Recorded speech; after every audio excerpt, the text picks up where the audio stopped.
Good morning everyone, today we're going to be talking about what is new in this update because in the mission pass, this one specifically, there are quite a lot of really good fashion items. But before we jump into all of that, if you're new to the channel, I upload NGS content daily, so if you do play this game, I would really appreciate to subscribe as it really helps out the channel. Anyway, without further ado, let's begin the video.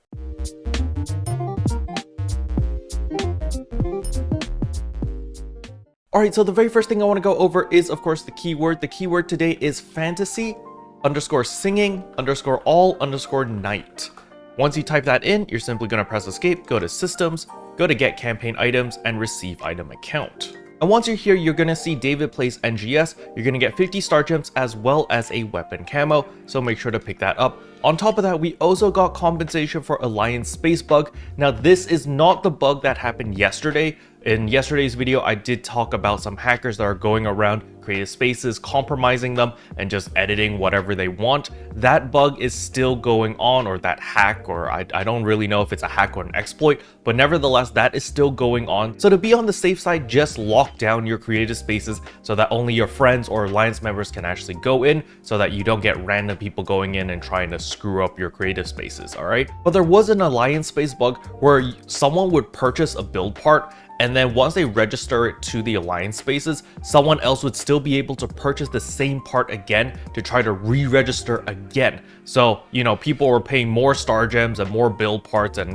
just extra currency than they actually needed.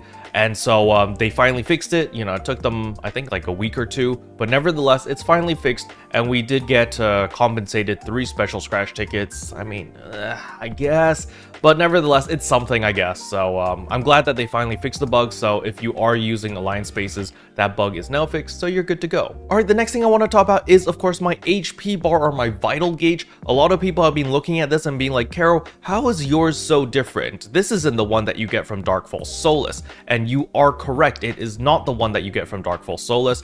DFS actually gives you this one over here, and then you also get the Manon one over here. But I have a special one of Aina right here. So in order to get this vital gauge, it's actually through the SG Scratch. So when we look at the new SG Scratch Refined Form September 2023, we scroll down a little bit, and right here there are a bunch of VG, which is vital gauge key visuals. So as we can see, the first one is Ash, so this is just the default character. Then over here, the second one, we've got Aina.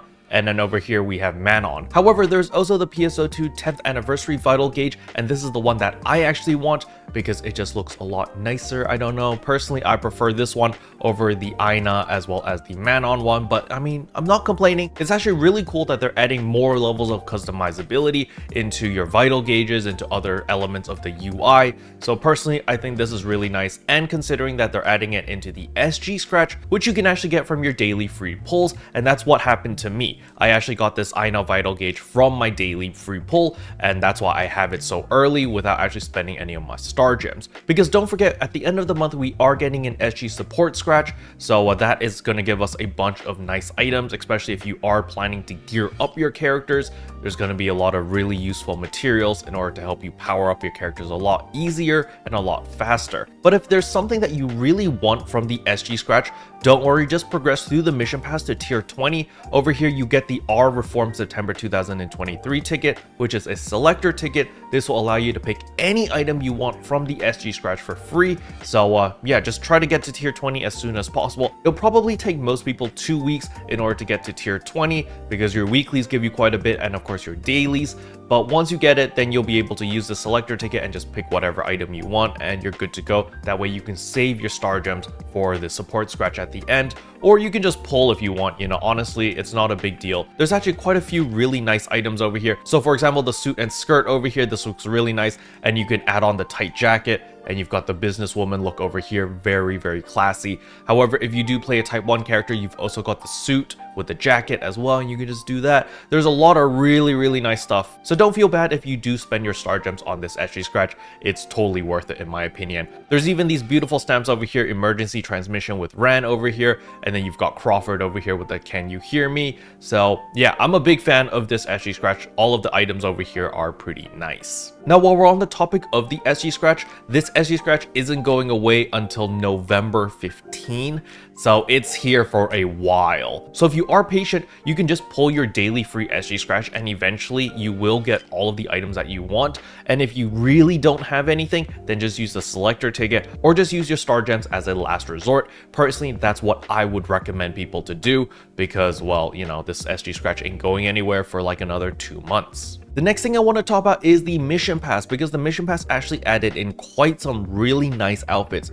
For the Type 1 characters out here, you do have the End Dragnar coat. I do believe these are the coats that they wore in episode 4. If you played the base game, it's pretty cool. However, the outfit that really surprised me was the N Heartbreaker C over here, as well as the N Heartbreaker V2. Personally, I would pick up the V2 variant because the V2 variant doesn't have shoes and it's just the outfit itself, while the Heartbreaker C over here does have the cast legs over here as well as the cast parts. So it really depends on what type of look you're going for, but I'm definitely going to be getting Heartbreaker V2. The reason why I'm surprised that this made an appearance was because I'm a big fan of this outfit, especially the innerwear, and I spent a lot of money on this. I spent like 8 or 10 million just to buy like the full set of the End Heartbreaker. So I'm very surprised to see that we all get it for free from the Mission Pass, and I'm actually happy for it because yeah, trying to get this outfit is just like impossible nowadays. So I'm glad that they're putting it for free and everyone's able to get it. Another thing they also added is, of course, the Motion Dash Charge B.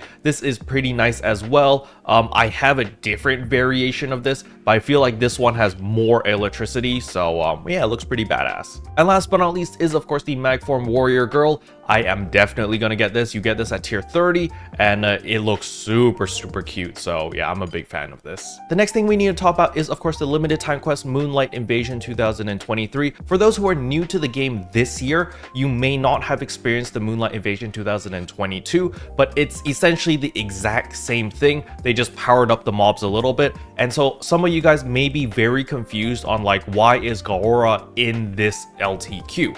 And the reason is because this LTQ actually took place in Alio 10 years ago. So this is like a time travel sort of limited time quest. We're actually time traveling to the past, which is why you see Gaora over there and you see all of the different Arcs defenders and you're kind of like, wait, didn't he die already? Why is he still here? Blah, blah, blah. And so that's a little explanation on why you see certain characters while running through this limited time quest. It's not Sega just being lazy. There's actually a reason why they're there. However, I'm sure the majority of you guys care more about the loot, and the loot is the Octo Armor Argas. So we're re-looping back to 3 weeks ago, so it's just going to be dropping the Argas. The next LTQ is probably just going to drop the Beltas next week, and the week after that we're probably just going to get the Shezas, but by then we probably get the new combat zones in Retem, which are probably going to drop all 3 of the different Octo Armors. So there's that. Something that's really interesting is if you look at the Tisha weapons, it doesn't drop all of the Tisha weapons. I mean, you know, they weren't going to drop anyway, but as you can see over here, the Tisha Katana doesn't exist in the drop pool over here. They just cover, yeah, the rod, the bow, launcher, blades, knuckles, and sword, and all the other weapons aren't in the drop pool. So that's really interesting to see, I suppose. You do have all of the different LZ capsules, you do have the special scratch tickets, and of course you have Photon Chunks 2A and 2B. The Photon Chunks drop fairly often, it's not too bad. The LZ capsules, sometimes it's a hit or miss, and the tickets literally just like never drop. I've done 20 runs so far because, you know, I'm just not super invested into this LTQ particularly. It's not really my cup of tea. And yeah, I've gotten 0 tickets, and from what I've seen from other players, the ticket drop rate seems to be awfully low. So what I recommend people to do is simply just do your dailies. Just stick with the clear limited time quest daily where you're guaranteed an Autumn 2023 special scratch ticket every single day, and you're gonna get a bunch of tickets. All right, with all that out of the way, of course, the last thing we need to talk about is the Oshinoko style AC scratch. There's a lot of really cool stuff over here. Something to keep in mind that I am very disappointed about is all of these outfits are set wear. So just understand that Ai's clothes over here, Ruby's clothes over here, there, as well as Aqua's clothes over here as well. they are all setwear, so that means that you can't actually edit or add layers onto these outfits. So that is a little bit unfortunate. I'm sure it probably had something to do with legal reasons. They did this with the HoloLive collaboration as well as the Niji Sanji, because they had some sort of terms and agreement of like, oh, you can't edit it too much or something along those lines. They even limit like the recoloring options as well on the HoloLive one, which was like really limiting. But it is what it is. I'm pretty sure these are the terms that Sega had to agree to in order to get this collaboration over. Another thing, of course, that I'm a little bit disappointed is the voice tickets. There are no voice tickets. I really wish there were the voice tickets, but then again, that would have cost extra. So yeah, it's understandable, I guess. But the eyes are definitely pretty awesome if you do want to pick up all of the different eyes. But overall, my thoughts for this scratch is like, it's okay. Special thanks to all the members for supporting the channel. It really means a lot to me. Thank you again. But yeah, that's all I wanted to cover in today's video. Hopefully you guys found it helpful. If you did, I would appreciate a like and a subscribe. And I'll see you guys in tomorrow's video. Bye.